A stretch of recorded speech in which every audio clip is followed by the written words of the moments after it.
आइए दोस्तों, आज लाभ और हानि का 32 नंबर सवाल को देखते हैं कि इसमें सॉल्व करते हैं। इसमें क्या कह रहा है। एक सब्जी विक्रेता 1 रुपये में 2 की दर से नींबू खरीदता है, 3 रुपये में 5 की दर से उन्हें बेचता है। उसका लाभ % कितना होगा। तो आइए सवाल को सॉल्व करते हैं।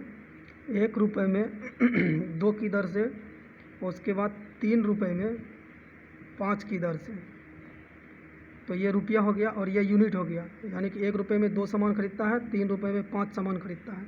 तो इसका सबसे बेस्ट तरीका है इसको आसान बनाने के लिए कि इसका सामान को यानी यूनिट को बराबर कर लेंगे। यूनिट को बराबर करने के लिए 5 से ऊपर वाले को 5 से गुना करना पड़ेगा और नीचे वाले को 2 से गुना करना पड़ेगा। तो ये हो गया 5 एक्का 5 और ये हो गया 5 दूना 10, ये हो गया 3 दूना 6 और ये हो गया 5 दूना 10। तो सामान बराबर हो गया सामान बराबर हो गया। अब आइए देखिए, पैसे पहले 5 रुपये में ख़रीद रहा था, अब 6 रुपये में ख़रीद रहा है। तो इसमें कितना का डिफरेंस आ गया, 1 रुपया का।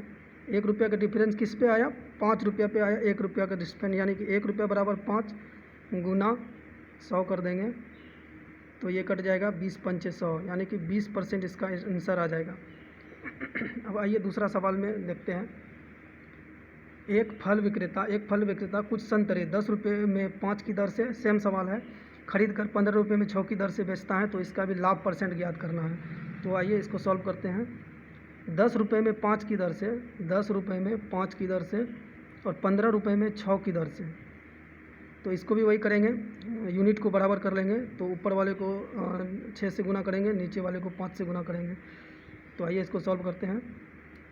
10 छक्के 60 हो गया, यानी 60 रुपये में 6 पंचे 30 सामान। इसको करेंगे 15 पचे 75, 75 रुपये में 6 पंचे 30 सामान बराबर हो गया।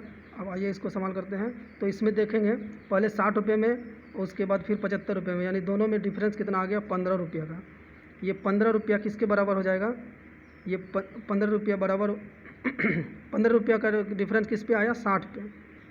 इसको भी 100 से गुना करेंगे तो 15 चौके 60, इससे ये 25 बार में कट जाएगा, यानी कि 25% इसका राइट आंसर आ जाएगा। अब आइए सवाल नंबर 34 में देखते हैं। सवाल नंबर 34 में बोला है, 1 रुपये में 12 टॉफ़ी बेचने पर एक व्यक्ति को 20% की हानि होती है। इस पर 20% का लाभ कमाने हेतु 1 रुपये में कितनी टॉफ़ी बेचना पड़ेगा। आइए ध्यान से इसको देखते हैं। 12 टॉफ़ी बेचने पर 20% की हानि होती है, यानी 12 टॉफ़ी बेचने पर उसको 20% की हानि होती है। तो फ़ायदा कितना हुआ होगा, 80 का बट्टा में 100। अब आइए इसको आगे सॉल्व करते हैं। इस पर इतना रुपए में इसको बेचने पर 20% का लाभ कमाने हैं, तो 20% का लाभ भी कमाना है। तो 20% का लाभ अगर कमाना है तो 120 से भागा दे देंगे, परसेंटेज ऊपर आ जाएगा। अब आइए इसको सॉल्व करते हैं। 100 से 100 खत्म हो गया, 1 0 से 1 0 खत्म हो गया, ये 12 से 12 खत्म हो गया, यानी कि इसका हो गया 1 रुपये में कितना टॉफ़ी उसको करना पड़ेगा, कम से कम 8। तो इसका राइट आंसर हो जाएगा 8 इसका राइट आंसर हो जाएगा। अब आइए सवाल नंबर 35 को देखते हैं। 1 रुपये में 20 की, सेम सवाल है, 34 के जैसा सवाल है। 1 रुपये में 20 की दर से बटन बेचने पर एक दुकानदार को 4% की हानि होती है। अब 20% का लाभ कमाने हेतु 1 रुपये में कितने बटन बेचने पड़ेंगे। इसको भी सेम सवाल है, उसी की तरह सॉल्व करेंगे। 20 की दर से बटन बेचने पर दुकानदार को 4% की हानि होती है, यानी कि 20 रुपये में अगर वो बेच रहा है तो 4% का हानि हो रहा है। तो फ़ायदा कितना हो रहा है, 96 बट्टा में 100%। इसको भी वही करेंगे, 20% का लाभ कमाने का बात हो रहा है तो 20% का लाभ 120 से भागा कर देंगे, परसेंटेज ऊपर आ जाएगा।